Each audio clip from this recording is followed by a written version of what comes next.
தென்னாடுடைய சிவனே போற்றி, எந்நாட்டவர்க்கும் இறைவா போற்றி. அனைத்து தமிழ் உள்ளங்களுக்கும் கனிவான வணக்கங்கள். நிகழும் ஸ்ரீ மங்களகரமான குரோதி ஆண்டு செப்டம்பர் மாதம் 17ஆம் தேதி செவ்வாய்க்கிழமை அன்று சதுர்தசி திதியில் சதயம் நட்சத்திரத்தில் திருதி நாமயோகத்தில் வணிசை கரணத்தில் பௌர்ணமி பிறக்கும் நன்னாளில் இந்த புரட்டாசி மாதம் பிறக்கிறது. இம்மாத கிரகநிலை என எடுத்துக்கொண்டால் ரிஷபராசியில் குரு பகவானும், மிதுன ராசியில் செவ்வாய் பகவானும், சிம்ம ராசியில் புதன் பகவானும், கன்னி ராசியில் சூரியன் சுக்கிரன் கேது பகவானும், கும்பராசியில் சனி பகவானும், மீனராசியில் ராகு பகவானும் உள்ளனர். இம்மாத கிரகப்பெயர்ச்சி என எடுத்துக்கொண்டால் புரட்டாசி மாதம் 3ஆம் தேதி புதன் பகவான் கன்னி ராசியில் உச்சம் பெறுகிறார். புரட்டாசி மாதம் 3ஆம் தேதி சுக்கிர பகவான் துலாம் ராசிக்கு இடப்பெயர்ச்சியாகிறார். புரட்டாசி மாதம் 20ஆம் தேதி புதன் பகவான் துலாம் ராசிக்கு பயிற்சியாகிறார். புரட்டாசி மாதம் 28ஆம் தேதி சுக்கிர பகவான் துலாம் ராசியில் இருந்து விருச்சிக ராசிக்கு பயிற்சியாகிறார். புரட்டாசி மாதம் 29ஆம் தேதி குரு பகவான் ரிஷபராசியில் வக்ரமடைகிறார். இந்த கிரக அமைப்பு மற்றும் பெயர்ச்சியால் உங்கள் வாழ்வில் உண்டாகும் சுபம் மற்றும் அசுப பலன்கள் என்ன என்பதனை இப்பதிவில் விரிவாக காண்போம். மேசராசி அன்பர்களே, இந்த மாதம் எல்லா காரியங்களும் அனுகூலமாகும். முக்கிய நபர்களின் சந்திப்பும் அவர்களால் உதவியும் கிடைக்கும். உடல் ஆரோக்கியம் பெறும். மனதில் தைரியம் கூடும். சுய நம்பிக்கை உண்டாகும். எடுத்த காரியங்களை செய்து முடிப்பதில் எதிர்பாராத திருப்பங்கள் ஏற்படும். தொழில் வியாபாரத்தில் முன்னேற்றமான வாய்ப்புகள் எதிரில் வந்து தோன்றும். வியாபாரம் தொடர்பான செலவுகள் கூடும். உத்தியோகத்தில் இருப்பவர்களுக்கு முக்கிய பொறுப்பு கிடைக்கலாம். செயல்திறன் அதிகரிக்கும். குடும்பத்தில் சந்தோஷம் உண்டாகும். பிரிந்து சென்ற குடும்ப உறுப்பினர் மீண்டும் வந்து சேரலாம். கணவன் மனைவிக்கு இடையே இருந்த மனஸ்தாபங்கள் நீங்கும். பிள்ளைகள் கல்வி பற்றிய சிந்தனைகள் அதிகரிக்கும். உறவினர்கள் மத்தியில் மரியாதை கூடும்.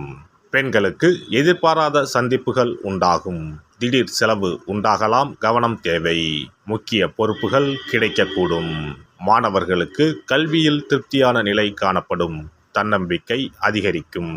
நட்சத்திர பலன்கள். அஸ்வினி நட்சத்திரம். இந்த மாதம் உறவினர்கள் வகையில் தவிர்க்க முடியாத சுப செலவுகளை சுமக்க நேரும்.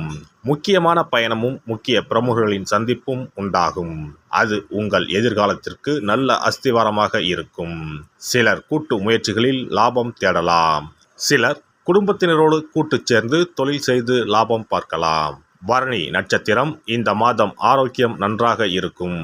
தொழில், வேலை, உத்தியோகம் ஆகியவற்றில் வெற்றி அடையலாம். சேமிப்பும் அடையலாம். உங்கள் உழைப்பும் நம்பிக்கையும் உங்களுக்கு முழுமையான பலனையும் திருப்தியையும் தரும். எதிர்ப்பும் இடையூறும் ஒருபுறம் இருந்தாலும் உங்களின் தன்னம்பிக்கையாலும் தைரியத்தாலும் அவற்றை போராடி எதிர்த்து நின்று வெற்றி கொள்வீர்கள். கார்த்திகை நட்சத்திரம். இந்த மாதம் கடமைகளை காப்பாற்றுவீர்கள். பொருளாதாரத்தில் பிரச்சனை இருக்காது என்றாலும் வைத்திய செலவும் அல்லது வீண் விரய செலவும் தவிர்க்க முடியாததாக இருக்கும். அதனால் சில சமயம் விரக்தி ஏற்படலாம். மனதில் ஆறுதலும் நம்பிக்கையும் உண்டாகும். தொழில், வியாபாரம், உத்தியோகத்தில் பிரச்சனைகள் எதுவும் இருக்காது. சுவாமிமலை முருகனை வணங்கி வர காரிய வெற்றி உண்டாகும். கவலைகள் தீரும். கந்த சஷ்டி விரதம் இருந்து முருகனை வணங்க பிரச்சனைகள் குறையும். மனதில் அமைதி உண்டாகும். சிறப்பு தொகுப்பு. கண் திருஷ்டிகள் அகன்று தடைப்பட்டு கொண்டிருக்கும் காரியங்கள் நிறைவேற செய்ய வேண்டிய பரிகாரம் என்ன என்பதனை பற்றி காண்போம். வாழ்க்கையில் நல்ல நிலையில் இருந்தவர்கள் கூட திடீரென்று பொருளாதாரம் இழந்து மன கஷ்டங்களுடன் வாழும் நிலை ஏற்படும். இந்த நிலை எதனால் ஏற்பட்டது என்று ஆராய்ந்து பார்த்தால் பெரும்பாலும் அவர்களின் மீதான கண் திருஷ்டிதான் காரணமாக இருக்கும். கல்லடி பட்டாலும் கண்ணடி படக்கூடாது என்று சொல்வார்கள் அல்லவா? அது உண்மைதான். இது போன்ற பிறரின் பொறாமை கொண்ட கண் திருஷ்டியினால் பலரின் வாழ்க்கை சிரமத்திற்கு ஆளாக நேரிடும். இது போன்ற கண் திருஷ்டிகளிலிருந்து எப்படி தப்பிப்பது? இருக்கவே இருக்கிறது. எளிதாக கிடைக்கும் ஊமத்தஞ்செடி.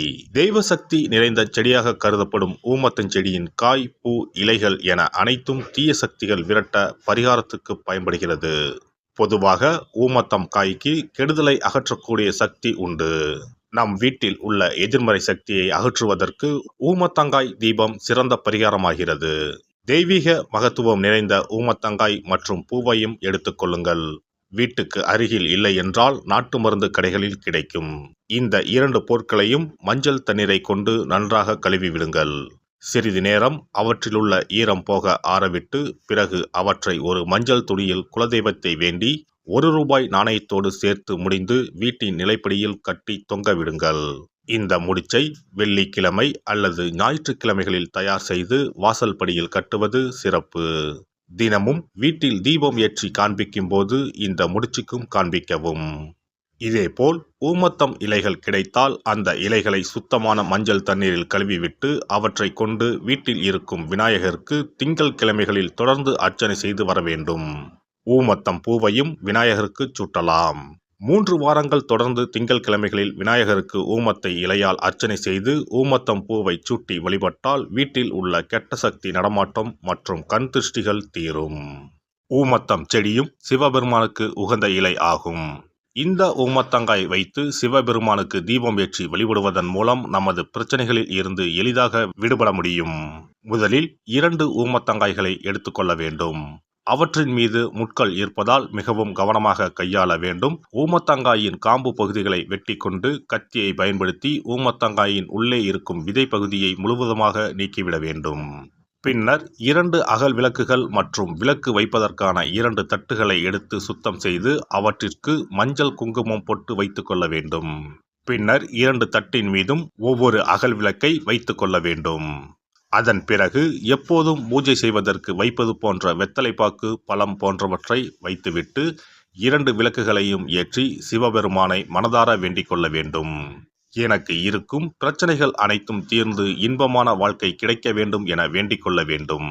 இந்த பூஜையை வெள்ளிக்கிழமை அன்று தொடங்கினால் தொடர்ந்து 9 வெள்ளிக்கிழமைகள் செய்ய வேண்டும். ஊமத்தங்காயின் மீது எவ்வாறு முட்கள் இருக்கிறதோ அதுபோல நமது வாழ்க்கையில் இருக்கும் முட்கள் போன்ற பிரச்சனைகளை அவை தீர்த்து வைக்கின்றன. இந்த பூஜையை நாம் தொடர்ந்து செய்து வருவதால் நம் மீது இருக்கும் கண் திருஷ்டிகள் அகன்றுவிடும். தீராத துயரங்கள் தீர்ந்துவிடும். பணம் நகை நம்மிடம் பெருகி வரும். சிலருக்கு கையில் சுத்தமாக பணம் இருக்காது. வறுமை தாண்டவமாடும். கடன் தொல்லையால் கஷ்டப்படுவார்கள். பண பிரச்சனையில் சிக்கி கொண்டிருப்பவர்கள் இந்த தீபத்தை ஏற்றினால் 3 வாரங்களில் நல்ல பலனை பெற முடியும். தொழிலில் நல்ல முன்னேற்றம் இருக்கும். கடன் பிரச்சனைகள் தீரும். உறவினர்களிடையே பகைமை இருந்தால் அவையும் மறைந்துவிடும். நோய்வாய் உள்ளவர்கள் இந்த தீபத்தை ஏற்றுவதன் மூலம் நல்ல பலனை பெற முடியும். பொதுவாகவே எந்த பரிகாரம் என்றாலும் அதை முழு நம்பிக்கையுடன் செய்தால் மட்டுமே முழு பலன் கிடைக்கும் என்பதை நினைவில் கொள்ளுங்கள். எல்லாம் வல்ல இறையருளால் நீங்களும் உங்கள் அன்பு குடும்பமும் உடல் நலம், நீலாயுள், நிறை செல்வம், உயர் புகழ், மெய்ஞானம் ஓங்கி வாழ்க வளமுடன். இந்த வீடியோ பதிவு உங்களுக்கு பிடித்திருந்தால் லைக் பண்ணுங்க, கமெண்ட் பண்ணுங்க, ஷேர் பண்ணுங்க. மறக்காம சப்ஸ்கிரைப் பண்ணுங்க. பக்கத்துல இருக்கிற பெல் பட்டனை கிளிக் பண்ணுங்க. நன்றி, வணக்கம். ஓம் நமச்சிவாய. சிவாய